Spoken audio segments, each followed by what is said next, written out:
தமிழ் நண்பர்களுக்கு வணக்கம்.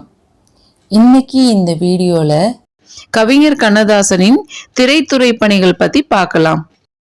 இவருடைய திரையிசை பாடல்கள் 5 தொகுதிகளாக வெளிவந்திருக்கன. 5000த்திற்கும் மேல திரையிசை பாடல்கள் எழுதியிருக்காங்க. 3ஆம் பிறை திரைப்படத்தம் பெற்ற கண்ணே கலைமானே அப்படிங்கிற பாடல் தான் இவருடைய கடைசி பாடல். வசனம் மட்டும் எழுதிய திரைப்படம் நாடோடி மன்னன். திரைக்கதை வசனம் எழுதிய படங்கள் என்னென்ன அப்படின்னு பார்க்கலாம்.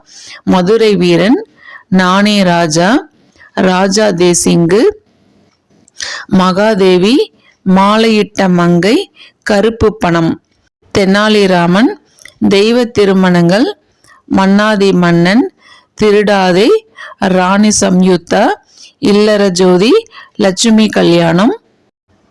இந்த படங்களுக்கு கவிஞர் கதை வசனம் 2ம் எழுதியிருக்காங்க.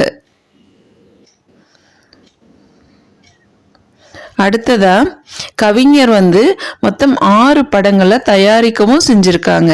அது என்னென்ன படம் அப்படின்னா, சிவகங்கை சீமை, கவலை இல்லாத மனிதன், கருப்பு பணம், வானம்பாடி, மாலையிட்ட மங்கை, ரத்த திலகம் அப்படின்னு 6 படங்களை தயாரிக்கவும் செய்திருக்காங்க. இந்த பதிவு பிடிச்சிருந்ததுன்னா என்னுடைய தமிழ் சேனலை சப்ஸ்கிரைப் பண்ணிக்கோங்க.